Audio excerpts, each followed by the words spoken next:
Romanos, capítulo 14, tenga preparado ahí. Y le pedimos al Señor que nos hable en esta mañana. Amén. Señor, gracias. Gracias, Señor, por tu misericordia sobre nuestras vidas. Gracias porque podemos estar sentados aquí, Señor, en una iglesia, todos juntos, para escuchar libremente tu palabra, Señor. Que yo pueda aprovechar esa libertad que tengo en Paraguay, Señor, de escuchar el Evangelio, de escuchar tu palabra, Señor. Que nada nos estorbe en esta mañana, Señor. Que no haya distracciones, porque nos distraemos todos los días, Señor. Pero en esta hora, Señor, que nos sujetemos a tu palabra, Señor. Que nuestra mente esté sujeta a tu palabra, Señor.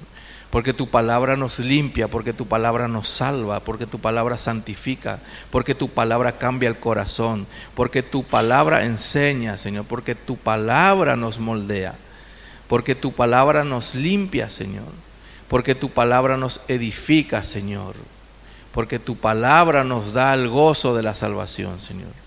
Gracias te damos en esta mañana, Señor. Que tu palabra sea eficaz en mi corazón en esta mañana. Que tu palabra sea contundente en mi corazón, Señor. Que tu palabra sirva para que te dé la gloria y la honra en mi vida, Señor. Gracias te damos, Señor. Glorifícate en esta mañana. Háblanos, Señor. Que tus hijos escuchan. En el nombre de Jesús. Amén. Estábamos hablando, hermanos, en Romanos 14, la vida práctica, cómo el creyente debe practicar lo aprendido. Debe practicar, empezar a hacer las obras que tiene que hacer como creyente. ¿El creyente hace obras? Sí, hace obras. El creyente debe hacer obras constantemente, pero no para salvación, no para merecer la salvación, no para ganarse la salvación. La debe hacer por gratitud, las debe hacer por amor. ¿Cómo no amar y estar agradecidos a un Dios que nos ha salvado para siempre, hermanos? ¿Cómo podemos pagar? No hay forma, pero sí hay una forma de demostrar que le amamos, y es practicando nuestro cristianismo, haciendo obras. Y en Romanos 14 habla de la convivencia entre hermanos, porque estamos de todo en la iglesia. Y tenemos que saber andar en la iglesia. Eso estuvimos hablando el domingo pasado. Pablo hablaba de dos tipos de personas que hay en la iglesia, ¿se acuerdan? Los débiles y los fuertes.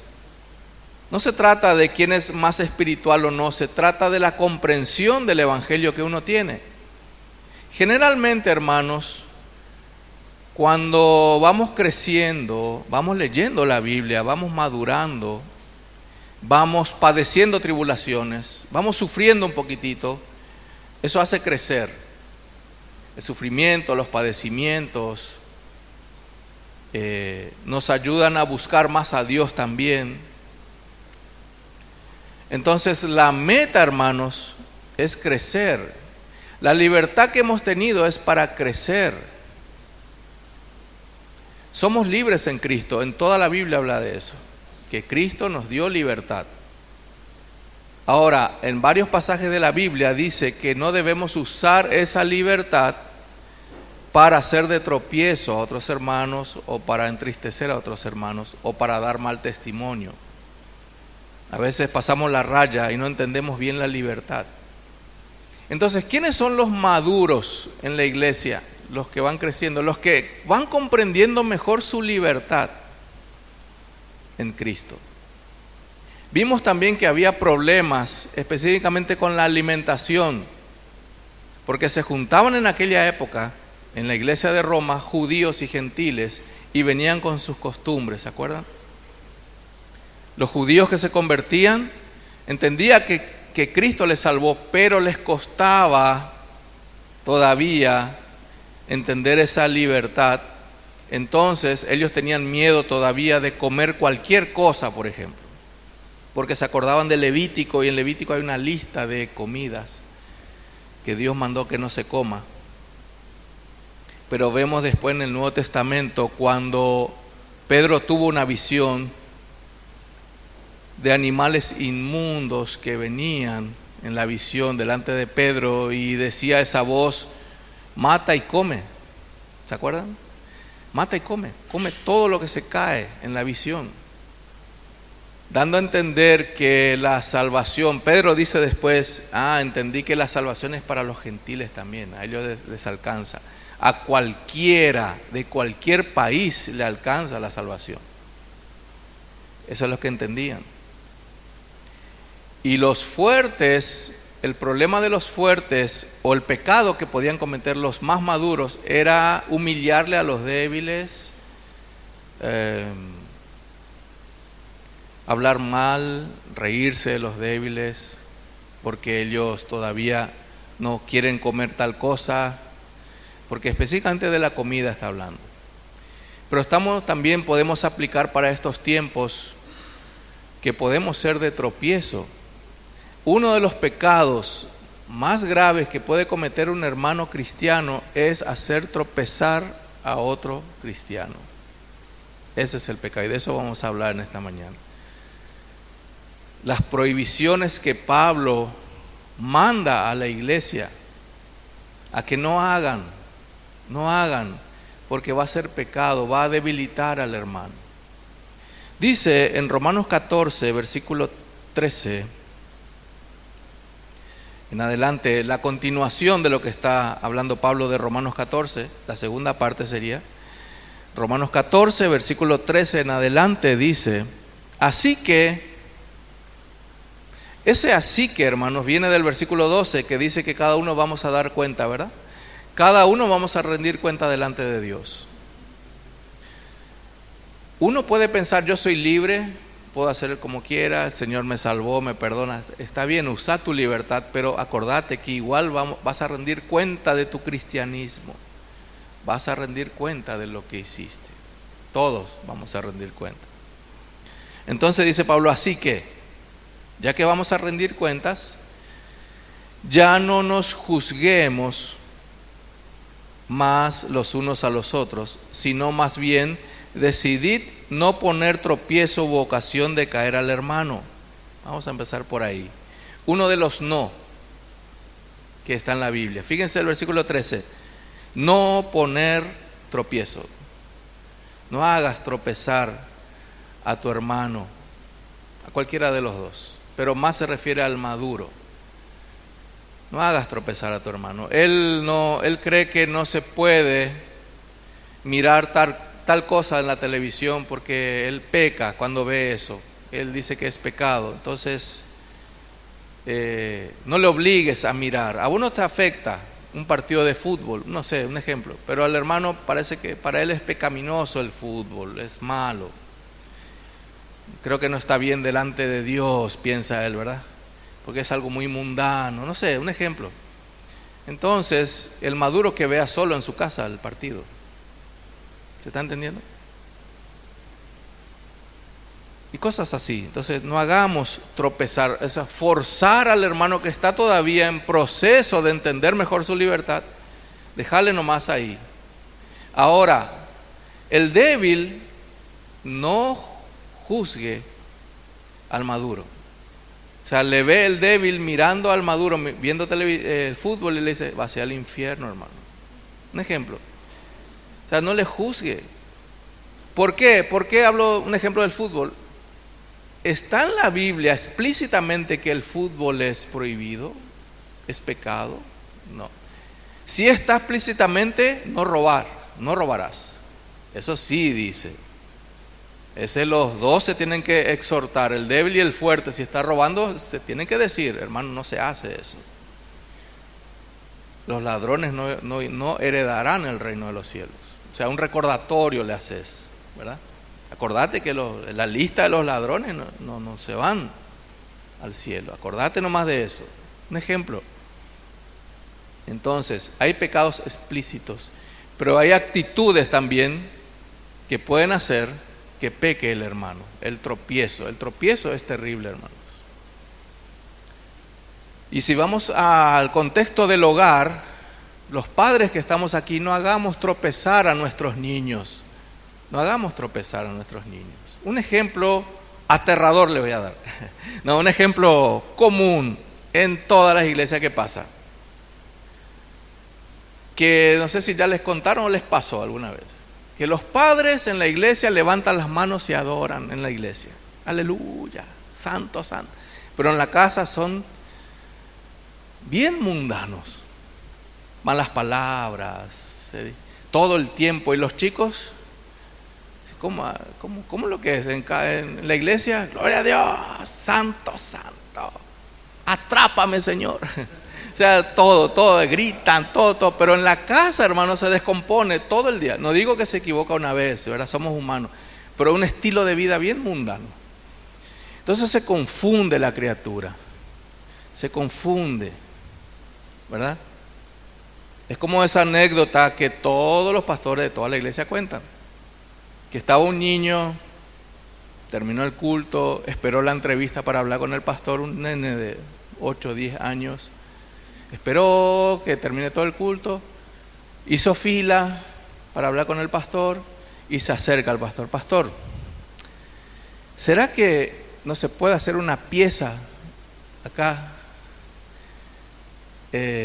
Así nos mudamos con mis padres acá. ¿Y por qué? Le dice el pastor. Porque acá mis padres son santos. Acá da gusto, acá dicen gloria a Dios, leen la Biblia y le abrazan a todos los hermanos. En casa, desastre. Y el pastor entendió y tuvo que marcar la entrevista con los padres. ¿Se entiende? Eso se llama tropiezo. Yo le hago tropezar a mis hijos. Es un aviso para todos los padres. Los hijos que están acá tampoco hagamos tropezar a nuestros padres si son incrédulos, por ejemplo. Peor todavía, ¿verdad? Vos te vas a la iglesia, pero eso es diferente en la casa. Podemos hacer tropezar al compañero de trabajo, ¿verdad?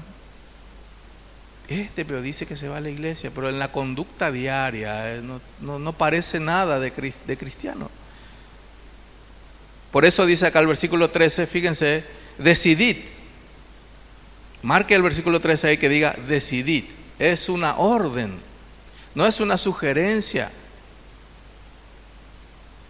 ¿Saben qué significa en griego aquí decidid? Que deliberadamente tengas ese estilo de vida. A propósito, eso significa decidir. Es el mismo verbo que usaron en Hechos cuando dice que los fariseos decidieron matar a Jesús. O sea, quieren hacerlo. Entonces, Pablo dice aquí, quieran hacerlo, no poner tropiezo. Mentalícense en no hacer tropezar, porque es un pecado muy grave. Versículo 13. Dice, ocasión de caer al hermano. ¿Saben qué es feo, hermanos? Que un hermano se retire de la iglesia porque constantemente le hacen tropezar en la iglesia. Un débil. No me voy más porque no, ¿entienden? Nosotros usamos la excusa, no, vos tenés que mirar a Jesús, nomás a Jesús. No, tienen que mirarte a vos también. Tienen que mirar a Jesús para salvación, pero tenemos que mostrar un estilo de vida también, ¿verdad? Tenemos que mostrar. No es solo Jesús el que tiene que dar testimonio de ser cristiano, tiene que dar la iglesia también. Acuérdense que la iglesia está con Cristo unidos, estamos unidos, o sea, tenemos que comportarnos como si fuéramos Cristo cada uno, más o menos. Procurar en la gracia de Dios, esforzarnos para no hacer caer al hermano. Alguien si dice, me fui de la iglesia porque la música no, bueno, es un estilo, no, el estilo no, el techo es marrón, no, bueno, son gustos, me veo en de techo blanco, ¿verdad? No hay drama. Pero si te vas de la iglesia tristemente por el testimonio malo de un hermano, eso es triste, hermanos. Versículo 14. Yo sé, otro no de Pablo. Yo sé y confío en el Señor Jesús, que nada es inmundo en sí mismo, mas para el que piensa que algo es inmundo, para él lo es.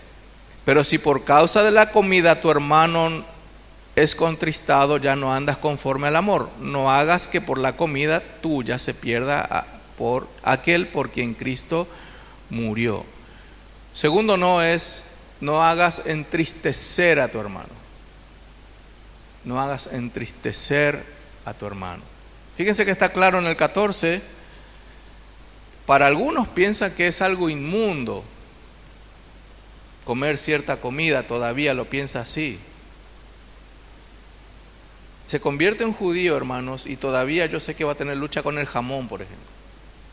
En serio, con el cerdo.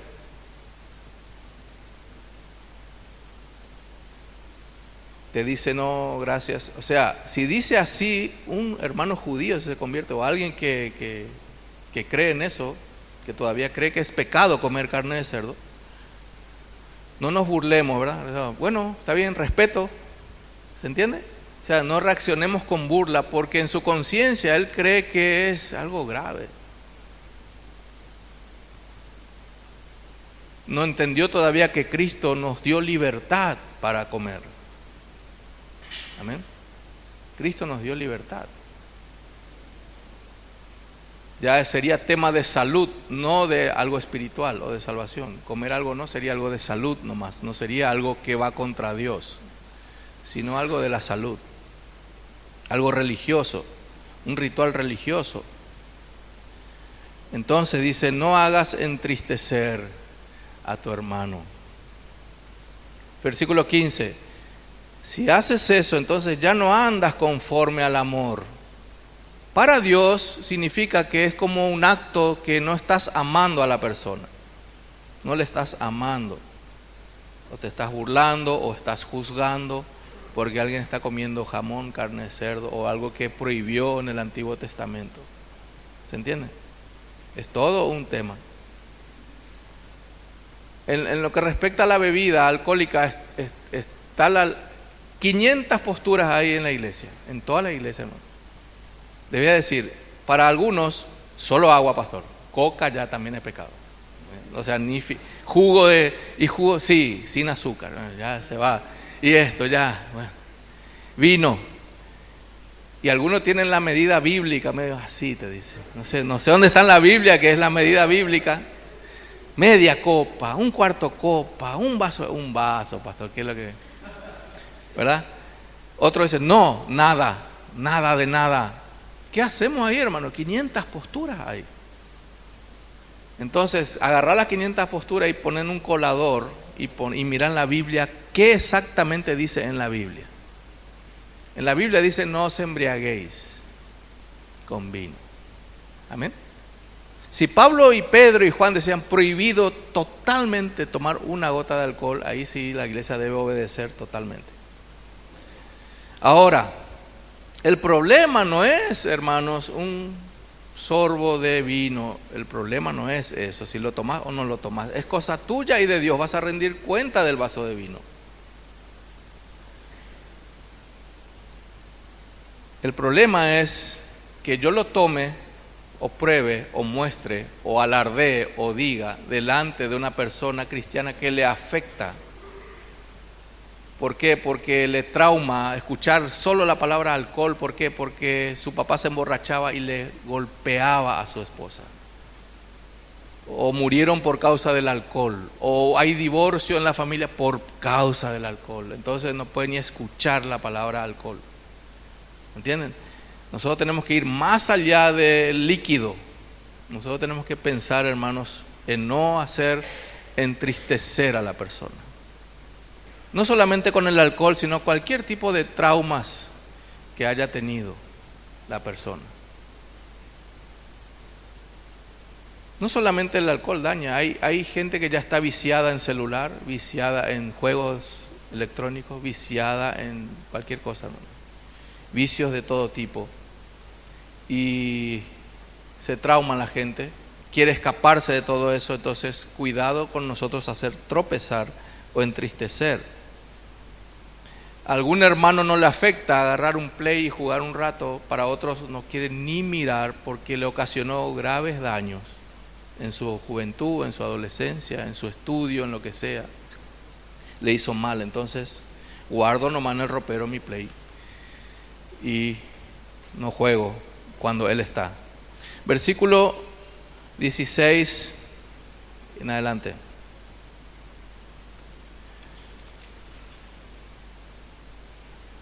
Dice: no sea pues vituperado vuestro bien, porque el reino de Dios no es comida ni bebida, sino justicia, paz y gozo en el Espíritu Santo. ¿Qué significa esto, hermanos?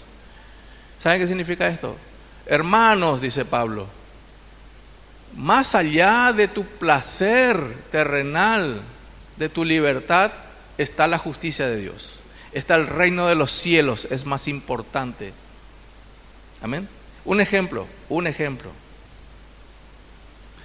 Vamos a suponer, hermanos, que a mí me encanta jugar al fútbol. Lunes, miércoles, viernes, o martes, jueves, sábado. Vamos a suponer, hermanos, que me gusta jugar al fútbol. Y soy pastor de una iglesia que toditos ustedes dicen que es pecado el fútbol. No puedo invitar a nadie de acá. A nadie puedo invitar de acá. Si yo digo aguante la O, aguante Cerro, ustedes ya me, ¿verdad? Se rasgan la vestidura, me agarran piedra, todo, ¿verdad? No, es pecado, para toda la iglesia es pecado. Y yo sé que no es pecado en mi corazón, yo sé por la Biblia que no es, y entiendo que ustedes no están comprendiendo la libertad entonces. Entonces, ¿qué debo hacer? Dice Pablo, fíjense el versículo 17, es mejor que yo renuncie al fútbol y me ponga del lado de ustedes. Me pongo del lado de ustedes. Eso significa eso. No hablo, no juego, no invito, ni toco el tema, nada por amor a ustedes, porque sé que el partido, el fútbol, es temporal, pero fíjense el 17, el reino de Dios es más importante. ¿Se entiende? El reino de Dios es más importante que mi gusto personal. Estoy dando un ejemplo muy básico, ¿verdad? El reino de Dios no es fútbol, no es comida, no es bebida, sino es justicia, es paz y gozo en el Espíritu Santo. Amén. Yo tengo que cuidar eso. Entonces yo respeto eso, no toco el tema del fútbol. Ahora ustedes también hacen su parte, dice Pablo, ustedes no me juzguen porque juego fútbol. ¿Entienden? Eso es. Versículo 18. Porque el que en esto sirve a Cristo agrada a Dios. ¿Qué es lo que agrada a Dios, hermanos, de nuestra libertad? Mi actitud, mi capacidad de renuncia. Dios y yo sabemos que no es pecado un gusto que tengo, no está prohibido por la Biblia, pero por amor a la iglesia no voy a hacer. Le agrada a Dios, dice eso. Eso le agrada a Dios. Qué tremendo, hermano. Fíjense lo que dice. Porque esto agrada a Dios y es aprobado por los hombres. Acuérdense de esto siempre, hermanos. Prácticas no prohibidas en la Biblia, hay libertad de conciencia. Pero debemos estar dispuestos a renunciar aún por amor al reino, por causa del reino y por causa de los hermanos. Dice el versículo 18, porque el que en esto sirve agrada a Dios y es aprobado por los hombres. Es más, hermanos, el creyente tiene que mentalizarse a que tiene que ir haciendo renuncias. No puede, hermano, hacer cosas ya que en el mundo hacía, hermanos. Saben que el cristianismo no es hacía cosas feas, me salvó Cristo y sigo haciendo las cosas feas. O sea, no es eso, hermanos. Hay un cambio de corazón, hay un cambio de deseos. Yo tengo que vivir para Cristo. ¿Qué dijo el apóstol Pablo con referencia a eso? Para mí el vivir es Cristo. Cuando me levanto es, Señor, que yo viva para ti. Y el morir es ganancia. No se habla solamente de muerte terrenal, sino morir a cosas, renunciar a cosas por el Evangelio, por causa del Evangelio, por no hacer tropezar.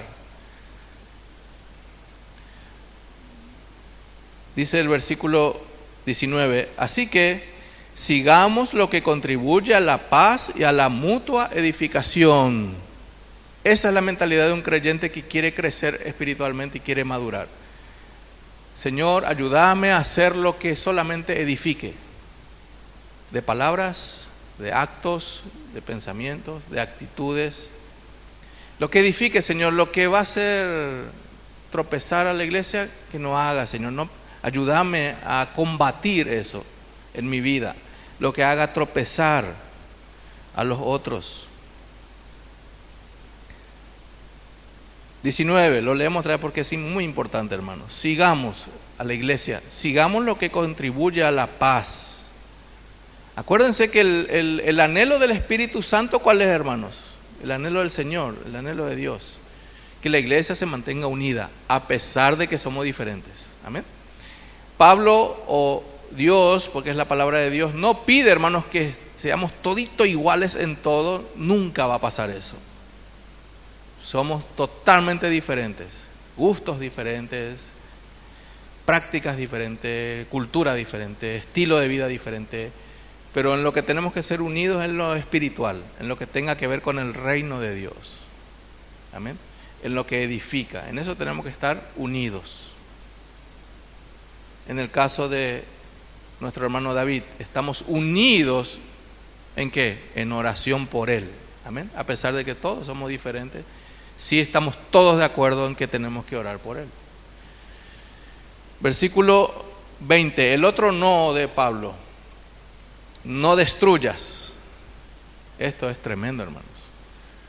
No destruyas la obra de Dios por causa de la comida. Y presten atención aquí, hermanos. ¿Saben qué significa esto? Viene un invitado, le traigo, viene a la iglesia, le tocó la palabra de Dios, viene al otro domingo y el Señor está haciendo una obra en su vida, quiere venir, viene la persona otra vez, tu invitado viene al culto. Posiblemente, hermanos, en su corazón, Dios comenzó una obra en su vida. ¿Está entendiendo? Dios empezó a salvarle y a edificar una vida espiritual en esa persona nueva. Entonces, un mandamiento para mí, que ya vengo mucho tiempo a la iglesia, dice, versículo 20, yo no destruya lo que está haciendo Dios en esa persona. Eso es, no destruyas la obra de Dios. No destruyas, hermanos, lo que Dios está construyendo.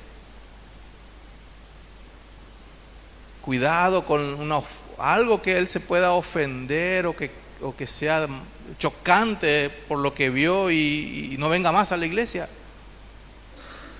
Dice aquí, no destruyas la obra de Dios por causa de la comida. Aquí específicamente está hablando de eso, ¿verdad? Todas las cosas a la verdad son limpias. Ahí está la libertad. Ahí está, hermanos, el versículo donde habla de la libertad cristiana. Todos son limpios, en el nombre de Jesús, todo. Todo lo que es lícito en Paraguay, puedes hacerlo, hay libertad. No hay algo místico, hermanos. Pastor, yo no sé si estudiar contabilidad o ingeniería. Eso es libre, hermano. Pero si Dios me da una voz en la ventana, me habla. No, vos sos libre, elegí. Hay libertad, no pecás en ninguno de los dos. Eso es libertad cristiana, hermanos. Vos elegís qué comprar, qué comer, qué hacer. Vos elegís, después rendí cuenta de todo eso. Pero vos elegís. Dice aquí, versículo 20, todas las cosas son limpias. Y se refiere a la comida principalmente. Pero es malo que el hombre haga tropezar a otro hombre, a otros con lo que come. El tropiezo es el pecado. No la comida en sí, sino la actitud. El tropiezo es el pecado. 21. Bueno es no comer carne, ni beber vino, ni nada en que tu hermano tropiece.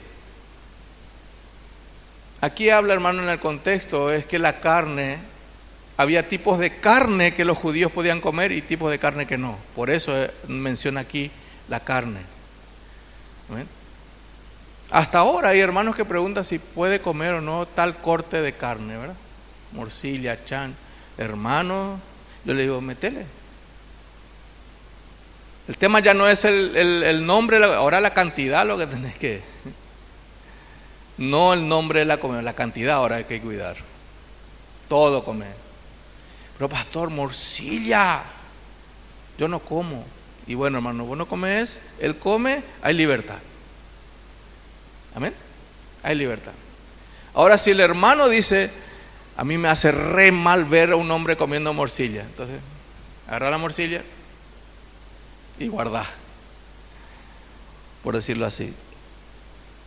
Bueno es no comer carne ni beber vino, ni nada en que tu hermano tropiece. Acuérdense, hermano, el vino no es el problema, el problema es el tropiezo que puedo causar por causa de una bebida, del vino. Un ejemplo, hermanos, creo que no es conveniente. Los que toman alcohol aquí, ¿saben cuál es el tropiezo? Que un ejemplo, que usted en Facebook haga un video esto. Hola. Eso es pecado, hermanos, ¿entienden? Tomarlo en privado, porque te están viendo. Te está viendo un alcohólico que quiere venir a la iglesia, te está viendo uno que lucha con el alcohol, que está teniendo entrevista con el pastor y vos estás jugando con eso. Hola, hermanos. Es viernes y el cuerpo lo sabe. Eso nunca haga, ese es el pecado, hermano. Hacer esa tontería es pecado. Porque eso lo hace un mundano también.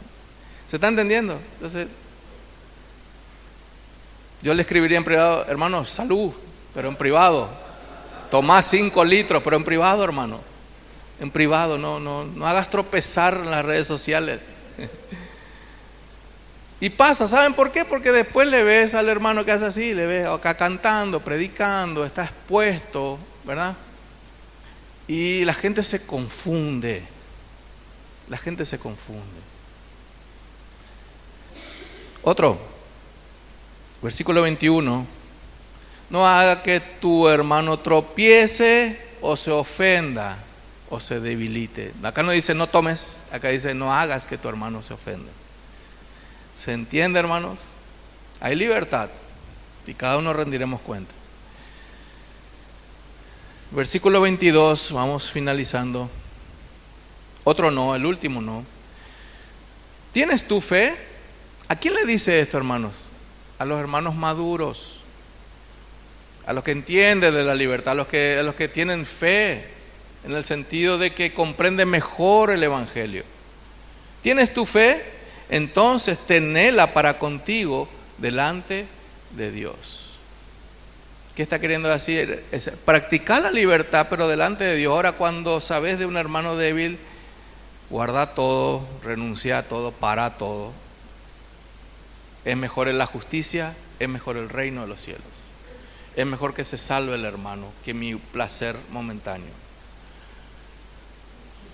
Versículo 22. Bienaventurado el que no se condena a sí mismo, el otro no se condena a sí mismo. ¿Saben qué también es pecado? Ir en contra de la conciencia. Eso es pecado también. La conciencia, hermano, es colocada por Dios para darte convicciones, para darte convicciones. Por eso solo el Espíritu Santo puede convencer de lo contrario. Ejemplos doctrinales. Algunos creen que Cristo viene en medio de la tribulación, ¿verdad? Puede ser que Cristo viene en medio de la tribulación. Hay tribulación, viene a buscar a la iglesia. Eso lo cree, pero está convencido de eso. Y te lo dice en griego, en hebreo, en arameo, en todo. Está bien, gloria a Dios. Otros dicen que viene antes. No, la iglesia no va a pasar por la tribulación, ¿verdad? Se va antes, la iglesia arrebatada, todo bien, todo. Y está convencido, y te lo explica en pizarrón, todo. Sí, así. ¿Todo bien? Gloria a Dios. Y otros dicen que después de la tribulación, post-tribulinacional, fuera. ¿Qué hacemos con los tres hermanos de diferentes posturas? ¿Nos reventamos todos, nos golpeamos? ¿Qué hacemos? ¿Se entiende? Está convencido, yo no puedo decir no, antes, después. Yo no puedo, hermanos, ponerle eso, porque eso no afecta su salvación.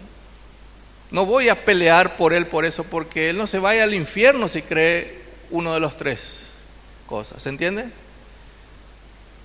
Entonces, respeto, ahí nos toleramos, tranquilo.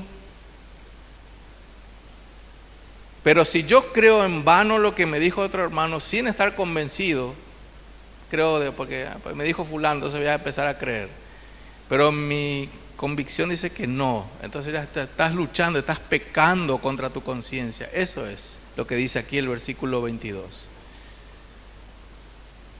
Sos libre, hermano, si tu conciencia no dice otra cosa. El único que puede afectar tu conciencia es el Espíritu Santo, hermano. El Espíritu Santo te puede convencer. Y a veces un tema doctrinal profundo lleva años en clarificarse. Hay que tener paciencia. Hay temas ahí que están en la Biblia, hermanos, que son, ya los teólogos se meten y profundizan. Y bueno, después de 20 años había sido, ahora entendí que es diferente. Entonces dice aquí, versículo 22, bienaventurado el que no se condena a sí mismo en lo que aprueba. Otro pecado es ir en contra de la conciencia. No haga algo en contra de su conciencia. Por eso, hermanos, enseñe esto a sus hijos en su juventud también. ¿Por qué? Porque a veces muchos padres imponen la carrera que debe seguir. No sé si les pasó. Y papá me dijo que haga medicina, pero tu sueño es ser arquitecto. ¿Verdad? Tu mentalidad está en otro y vos no estás convencido, pero estás ahí. Realmente te hizo pecar, porque vos tenés convicción para otra cosa. Esa libertad hay que darle a los hijos de acuerdo a sus capacidades, a sus posibilidades.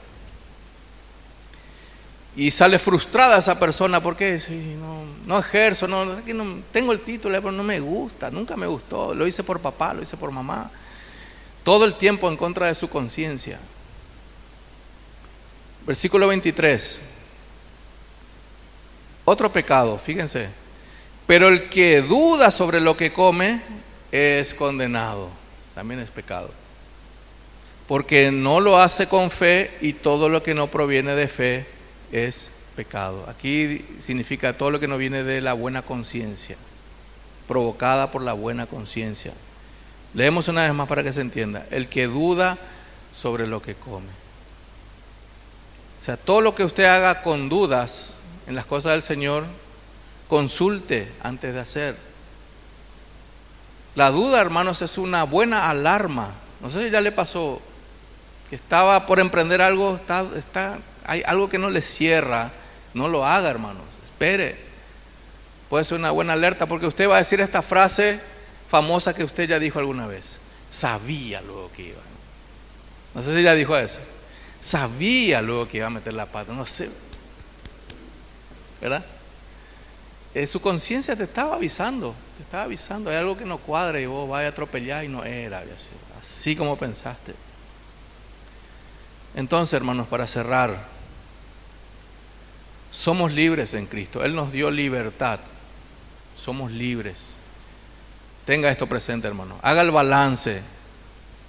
Usted es libre, vaya y haga, hermanos. Ahora, la contraparte para hacer el balance.